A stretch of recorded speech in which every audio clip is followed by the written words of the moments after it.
NPR. This is The Indicator from Planet Money. I'm Waylon Wong. A few weeks ago, not so far from where I live, the Obama Presidential Center opened on the south side of Chicago. We were going to do an episode on it, but our friends at Code Switch got there first. So today, we're going to share with you their excellent full half-hour episode on the new center and its impact on the neighborhood around it. Hope you enjoy. What's good, y'all? You're listening to Code Switch, the show about race and identity from NPR. I'm Gene Demby. And I'm B.A. Parker. Okay, so there's this school on the south side of Chicago called Hyde Park Academy. It's really big, and it has a lot of the challenges that really big inner-city schools with lots of poor kids have. You know, old building, not a lot of resources. We've heard that story before, yeah. Just last month, some students there walked out of class to protest because 3 students died over the course of just 1 month. That's horrible. But the students who walked out said that the school had cut the community groups offering support services.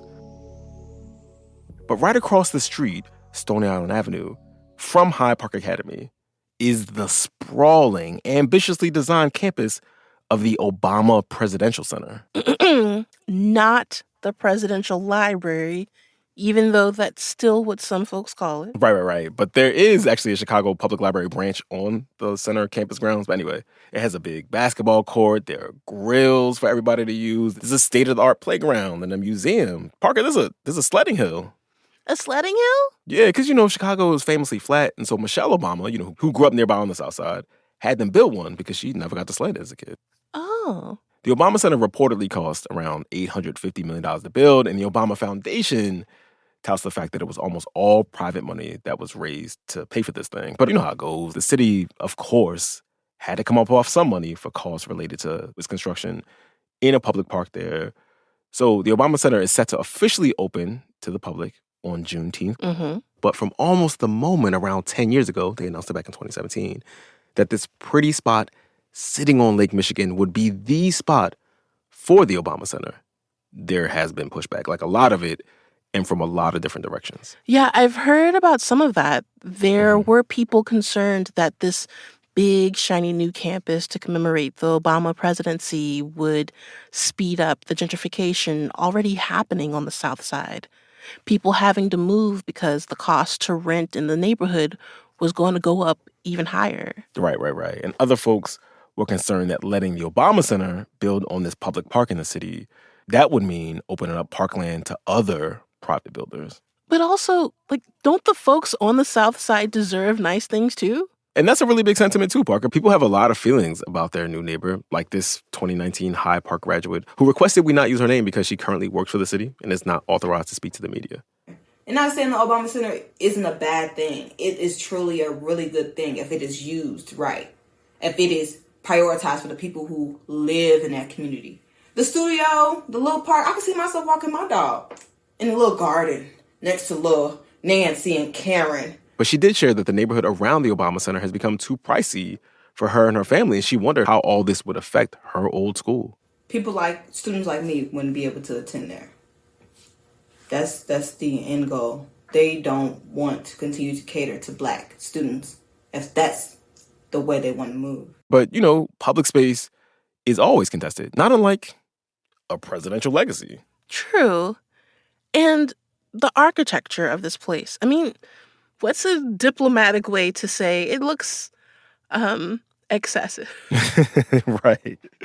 It looks like a giant, they call it the Obama-lisk, pejoratively. Oh, boy. But a lot of the architectural reviews of this center are about the very different vibe you get from looking at this place depending on where you're standing. Like either it looks like a beacon in the sunlight or this big, foreboding monolith. I mean, it probably looks different if you're a tourist walking the grounds than it would if you're one of the kids of that high school across the street. And it's like transforming this intensely segregated neighborhood. And so that's what we're getting into today, Parker, because we're talking to 2 Southsiders who have been looking into the Obama Center, and we're going to dig into the complicated local legacy of the man and the myth that this sprawling project commemorates and celebrates.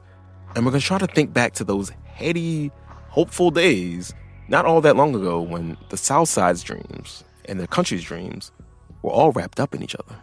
Take it away, Gene. This message comes from Dell Technologies. Interruptions happen at work, but with the Dell Pro laptop powered by Intel Core Ultra with V Pro, built with optimized battery and built-in intelligence, your tech won't slow you down. Dell.com/Dell-Pro. Built for you. This message comes from BetterHelp. People talk about mental health more openly now, but asking for help can still feel hard. BetterHelp's 2026 State of Stigma report surveyed 2,000 Americans and found that 85% believe getting support is wise, yet 74% say society discourages people from doing so. Don't let stigma stand in the way of support. Start therapy with BetterHelp. Visit betterhelp.com/NPR. This message comes from Edward Jones, where they believe rich is about taking care of what gives your life meaning. That's why your financial advisor personalizes your plan to help you preserve your progress and create something that lasts. Let's find your rich. Edward Jones, member SIPC. So I wanted to pick the brains of some of our Code Switch Play cousins who live on the South Side. These are folks who've been covering the Obama Center and, all the drama around it from different angles in their day jobs since the notion of putting the center on the South Side was just a baby idea. I am Natalie Moore, a Chicago native, longtime reporter and editor in Chicago, and I teach journalism at Northwestern University. And I'm Myra Kwaja. I'm a writer and an educator and a multimedia producer. I've been at the Invisible Institute for the past 10 years. It's a journalism production company on the south side of Chicago. We mostly investigate police misconduct, but for many years we also had a youth program at Hyde Park Academy, which is across the street from the Obama Center. And I interviewed kids about their feelings about the development for many years. Both of you are Chicagoans, but the South Side was for decades. It was like the largest black neighborhood in the United States. It is the capital of black Atlantans, I feel like a bunch of Atlantans would get mad at that. But it's the estuary into which all the rivers of the Great Migration flowed. It's part of the reason Barack Obama was drawn to it, right? When he was working through these big questions of identities, where he met Michelle, obviously. I did stories back then, about why the first black president came from the South Side of Chicago, because I am serious when I say Chicago is the capital of Black America. Mm-hmm. You look at Black History Month founded here, Black Studies, all the different ways that things have converged here in the heartland. Can you talk about if you lived in the South Side during his presidency? I've read about and heard about how there was a Secret Service detail on the block, right, that he and Michelle used to live on. Was there other ways in which his sort of presidency was physically felt in the space of the South Side of Chicago when he was in the White House? Well, I used to live on Greenwood, the same street as the Obamas. The neighbors. 2 blocks away. We moved there. Did you borrow sugar from them? No, they were in the White House by the time we moved there. So we were renting. Oh, word? You were on Greenwood too? I was on 53rd and Greenwood, yeah. And they were on 50th. I was on 52nd and Greenwood. Yeah, neighbors, yeah. Neighbors, yeah. You can borrow sugar from each other, if not from the Obamas. So, when the Obamas were in town, I remember one time I had a flat tire. I'm trying to come home. And the police are like, you can't come down this block because I wasn't on the list. I'm like, but you see, I have this flat tire. And I had to drive all the way around to try to get home. It was an inconvenience, but it wasn't they weren't there a lot. Yeah. And when they were, you could just go to Valois, which is his favorite diner, and sometimes meet him, which was a fun way to meet him. So, I don't know. It was kind of cool to get to meet him that way. You met your neighbor Obama at some point? Both of you bumped into him at the diner? A couple times. Oh, wow. A couple times. I've met him in the capacity as being a journalist, not just as a neighbor. Yeah. Mm-hmm. And there was a certain ownership that people felt. They saw him. They knew him. This wasn't something that was abstract. Mm-hmm. Yeah. And globally too, whenever you travel and if you say that you're from Chicago, any taxi driver, whatever, would be like, Obama. You'd be like, yeah, that is my neighbor. It was exciting in that way. And the merch game was unmatched. It's still Oprah, Michael, Obama. What do you remember about how people talked about the Obama presidency in the city back when he was in the White House? What was the vibe? I would say mostly excitement. There's 2008 and then there's 2016. But, I was a reporter the whole time of his presidency. And yeah, I think it was exciting.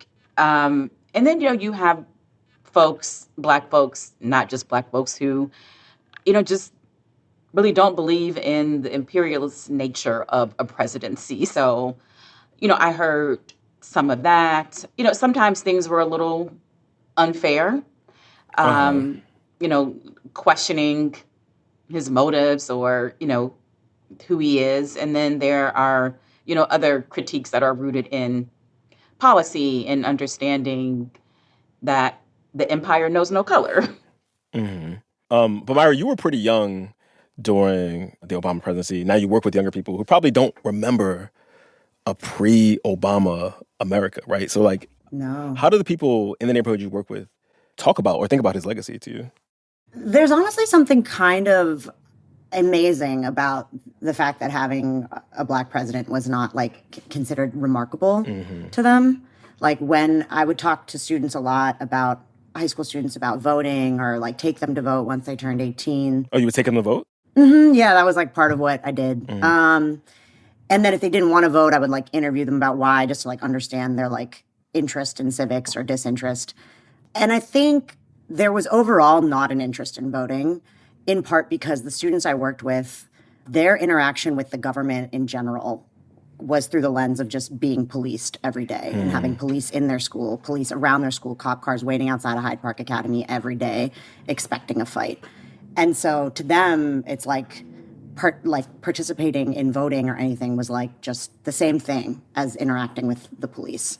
And so Obama kind of fell into that too. He visited Hyde Park Academy a few times. That was cool. It's cool. He's very nice, right? He's a celebrity, but there wasn't this feeling of oh, me too. I could be like that. For sure. I mean, for those of us who are not from the Chi, who don't have a sense of the geography there, how would you describe the specific area that the Obama Center is located? For people who aren't from Chicago, the South Side is this blank, amorphous term, but it's the largest geographic part of the city. So it is in Jackson Park, which, it's near the Woodlawn neighborhood, which is a Black neighborhood. My mother grew up in West Woodlawn.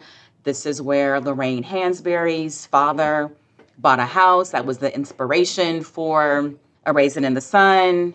But I would say that the park is more of a South Side park rather than just a Woodlawn park. Woodlawn is just south of the University of Chicago, so there have always been housing tensions that are there.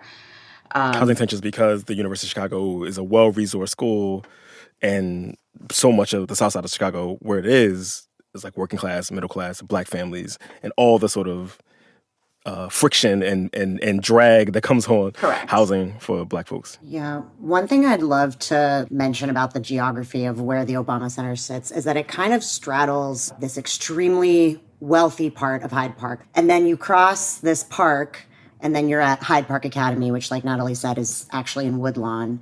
And so quickly you shift from wealthy Hyde Park into a much lower income area. There's affordable housing right around there that has been kind of under threat, and a lot of tenant unions have been organizing around it. The other thing I'd say, too, to these observations about how Jackson Park has been used and cherished over the years is I remember when the Obama Center was deciding on where they were going to build, and one of the advocates for building it in Jackson Park was the president's advisor, David Axelrod. And I remember he famously said that nobody uses Jackson Park, and that this would bring people to Jackson Park. And that, I continue to feel and hear that in my head every time I'm in Jackson Park biking through for the cherry blossoms, going to the house music picnic. Yeah, but there's some invisible lines within the park on who is going where. I never go to the cherry blossoms because I always forget. Right. They're also there for 3 days.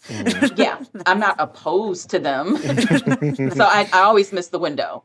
But have I taken my daughter on the swings? Yes. Do I go to the beach? Yes. Yeah, people love Jackson Park and have been using it for a long time. And it's just an important thing to think about when you think of what this impact will be. When he says nobody, he's So he means certain nobodies, right? Like, Yeah, exactly. He means like tourists. so Natalie, you've been down to the new centers. You've seen the Obama list, as his detractors have called it. You've seen the new center. What do you think of it?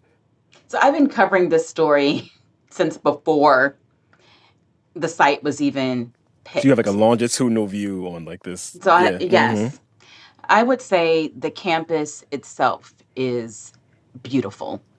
There's a lot of open space and winding walking paths.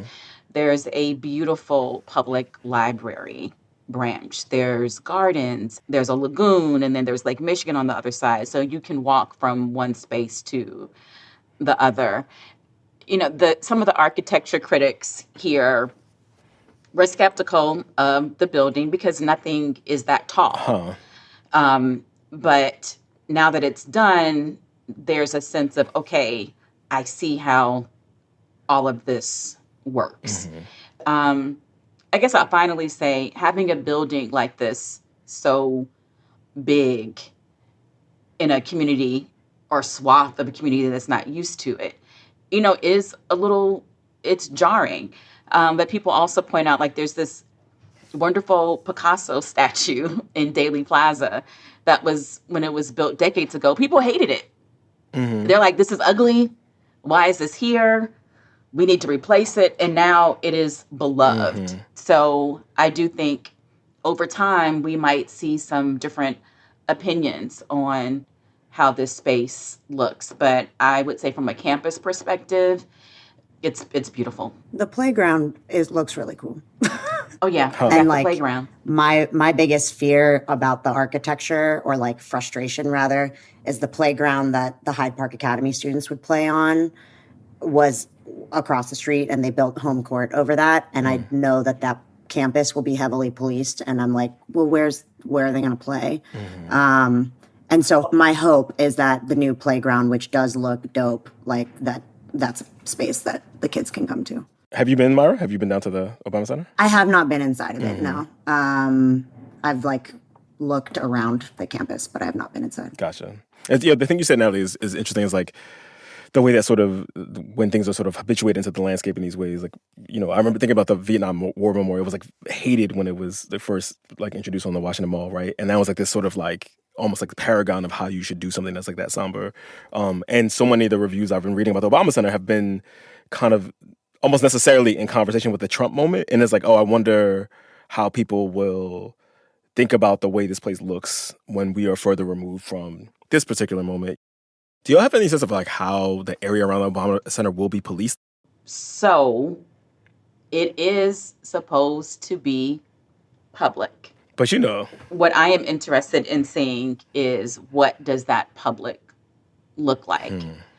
Outside of the Obama Center, there's so much policing at the beach. And I know people are thinking, what are you talking about? Yes, Chicago has lots of beaches. Yes, it does. Because Lake Michigan is a sea. It is not a placid lake. You cannot see the other side.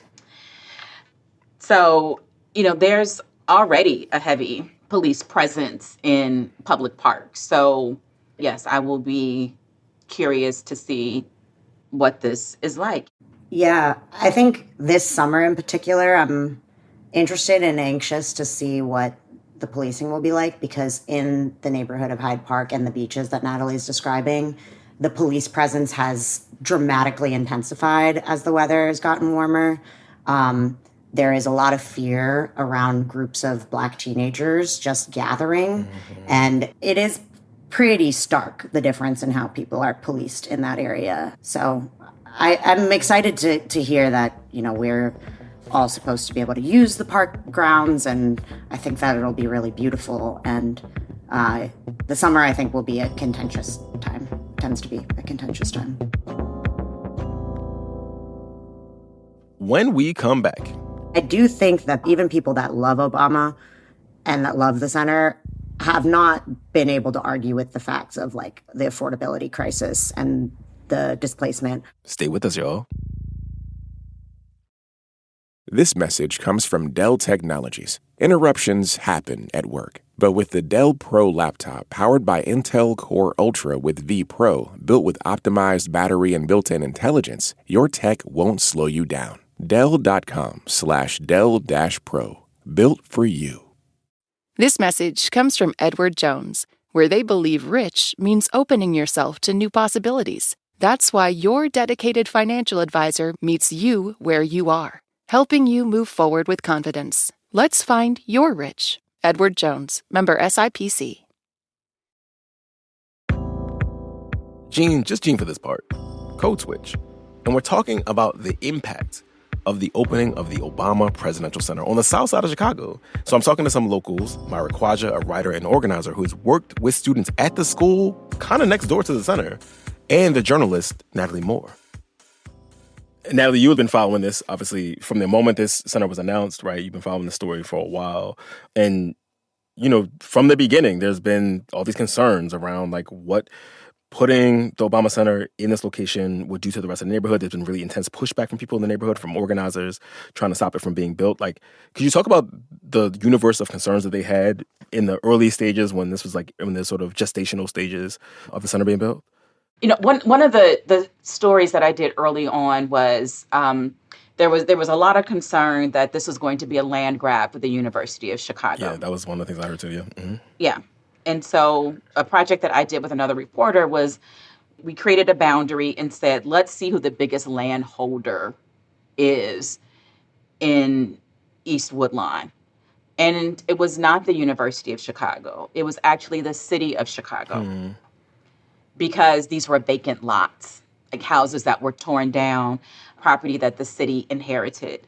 So the city really had more of the power to help shape because of what they owned. So that was the big takeaway. Gotcha. And I remember doing that story, the late Maddie Butler, a housing organizer, did affordable housing, said there is enough room for everybody in this community because there's so much vacancy that people don't have to leave. There's no need for displacement because there's so much to build on. Mm-hmm. Totally. And Miss Butler and the tenant unions that she worked with, they really did say throughout their 10-year campaign that we're not anti-Obama Center. We just want to be able to stay here to enjoy it. And that's also what the young people at Hyde Park have said over the past 10 years of interviewing them was we feel like we're going to be pushed out or our families are going to be pushed out. It seems really cool. I hope my younger siblings get to enjoy it. Have we seen any of that happen? Have we seen people displaced? Have we seen housing prices go up? So the Illinois Answers Project recently put out a story that had some really helpful data. In the past 10 years, the median sale price of a single-family home in Woodlawn has jumped 4.6 times. So the real estate speculation has been dramatic. If you're just browsing on Zillow, you'll see homes for $1 million in Woodlawn. So, yes, people have been displaced. I'm curious about how the Obama Foundation was responding to all these complaints, right, to all this sort of pushback they were getting from Southsiders. Not much. They've stayed on message about this is development for the community. We want to be on the South Side. This community is important to us. It's near where Michelle Obama grew up. It's addressing some of the things that she said that she didn't see as a kid. And I also think that they were able to punt because, like I said, the city owns so much of the property. They can say it's not our response. It's this is not our questions to solve. Yeah. And I would just say in general, just to broaden this out, outside is so expensive. Woodlawn is not the only neighborhood that is suffering from affordability issues. Right. The city hasn't been able to pass other measures that housing advocates have wanted. Rent is really high. There is a citywide housing crisis that is going on, and there are very few neighborhoods that are exempt from that. Right. I'm curious about when people are organizing, and pushing back on the Obama administration, that there's the singular affective representational power of the Obama presidency, right, for Black folks in particular. And I imagine part of what the organizers had to deal with was also just people who rock with the Obamas, who were Obama fans. Was that a dynamic that was present on the ground? Were there Obama stands, for lack of a better word, who were sort of Like, hey, not too much of my president. You know what I mean? I would say, yeah, I wouldn't say they were organizing, but I do think that even people that love Obama and that love the center have not been able to argue with the facts of like the affordability crisis and the displacement. Some people want the displacement also. There's a lot of hatred of poor working class people.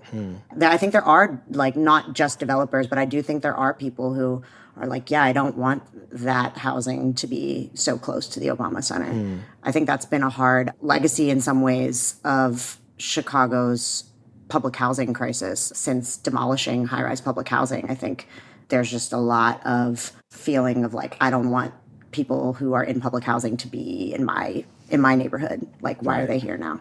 And that's something that I have noticed in talking with people. But I would also love to add that I think one thing I did notice in terms of people feeling activated around the housing campaign, whether or not they got deeply involved, I think one of the things that made people more sympathetic to it was in the early days of the campaign, I think this is 2017, President Obama said in like a conference, like one of those community meetings, and he was directly asked about if the Obama Center would sign on to a CBA, a community benefits agreement. What's a CBA for those of us who don't know?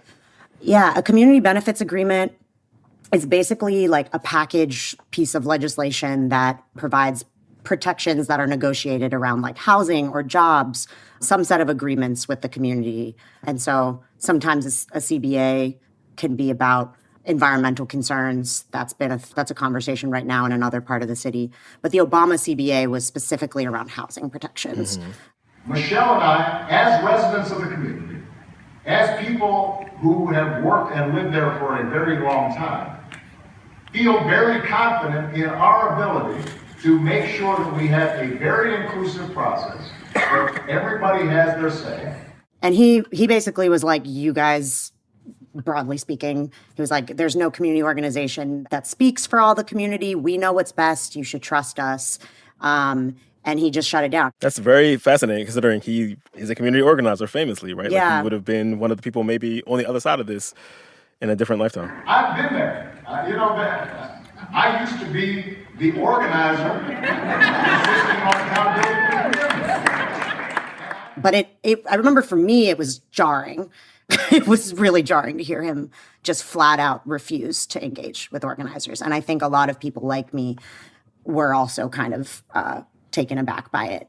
Natalie, from the outside, this seems kind of like, your classic gentrification and revitalization story. Like you got this person wants to build something, they have deep pockets, they want to build something in a neighborhood, and that building might speed up the rise of housing costs, speed up displacement. But in this case, the deep-pocketed developer person is the first Black president.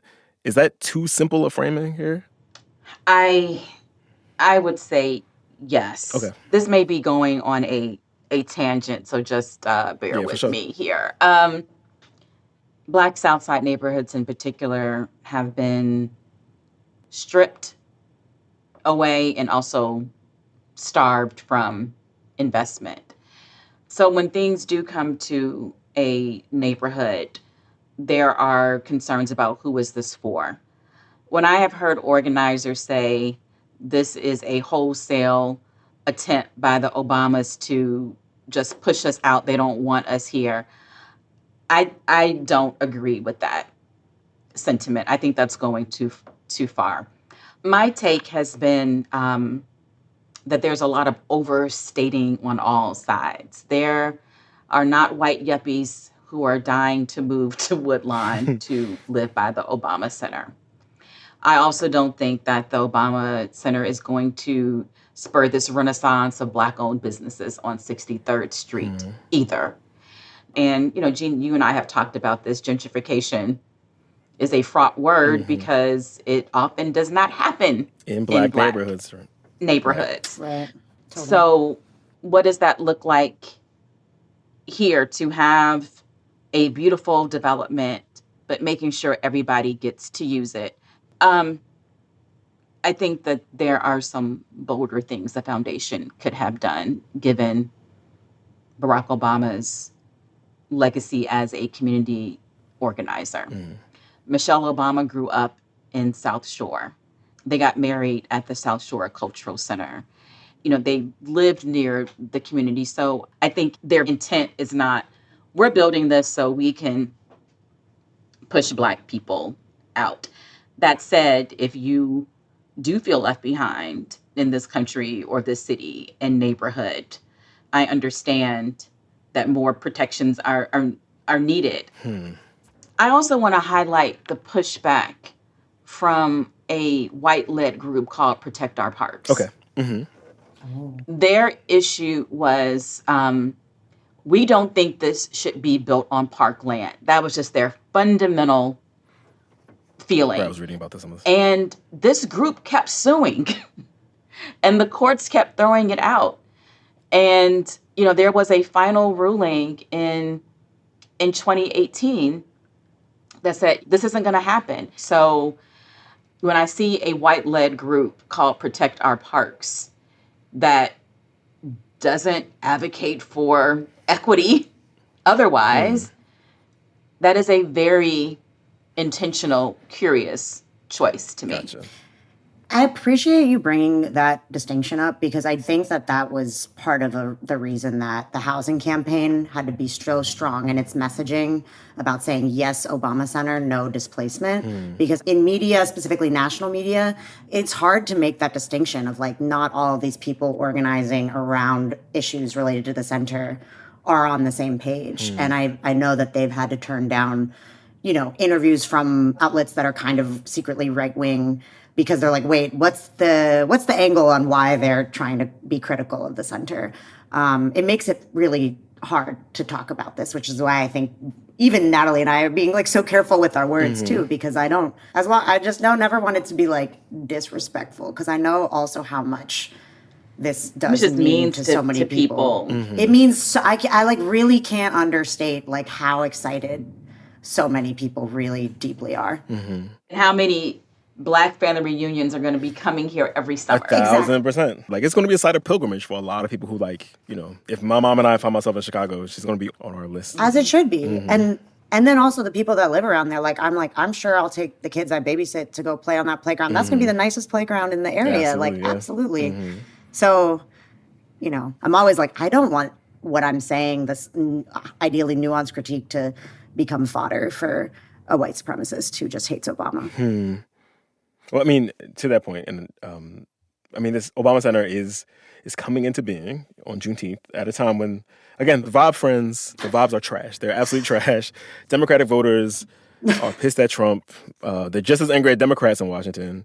In the decades since he left office, like, that Obama era hope is increasingly hard to feel. And like the most cutting appraisals of his presidency are coming from the left, like not just the right. So how does a building dedicated to optimism around democracy and the American project, like how does that land differently right now for y'all? So I haven't been inside yet, but I will say that friends of a variety of backgrounds that have gotten a preview of the center all said that they cried and that it felt like the promise of 2015. And so you just feel this stark contrast between like how bad the vibes are in 2026 and like what so many of us believe to still be possible in 2015. And that the contrast sounds devastating, but yeah, I'm curious, is that how you felt about it too, Natalie, that it felt like it was a monument to how we felt in 2015?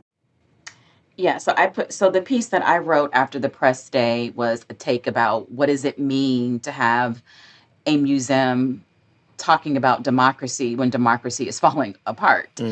And I think we keep saying Jackson Park. We haven't said who it's named after. The park is named after Andrew Jackson. I was wondering about a slave-holding president. So there are these interesting juxtapositions that are there. So it's so hard not to think about Trump's presidency in this moment.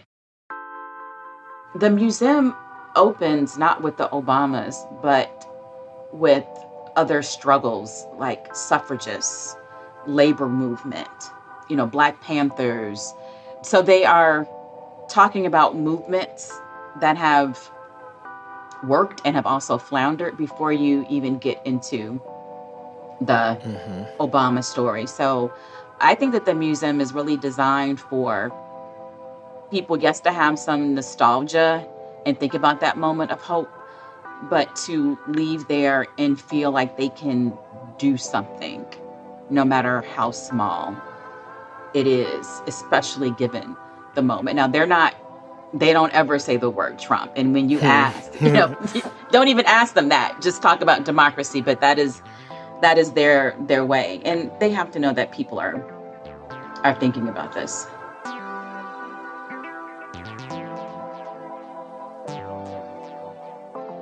Natalie Moore, Myra Quadra, thank you for talking to us.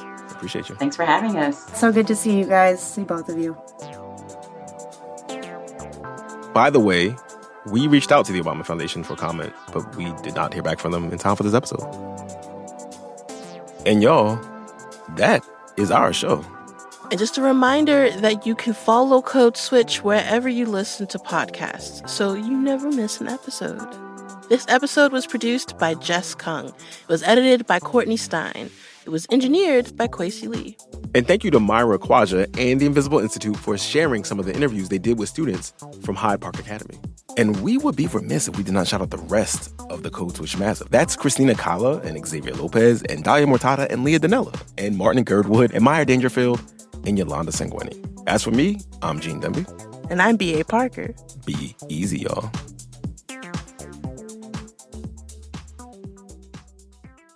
This message comes from Capella University. You know that feeling when there's a spark building inside you, that you were meant for more? That's your own drive, pushing you towards what's next. Capella University gets that. With their FlexPath learning format, you can set the pace and earn your degree without putting life on pause. You've built experience and know what you're capable of. Now, this is your time to turn that momentum into more. The only real question is, what can't you do? Learn more at capella.edu. This message comes from Mint Mobile. If you're tired of spending hundreds on big wireless bills, bogus fees, and free perks, Mint Mobile is for you. Shop plans at mintmobile.com/switch. Taxes and fees extra. See Mint Mobile for details.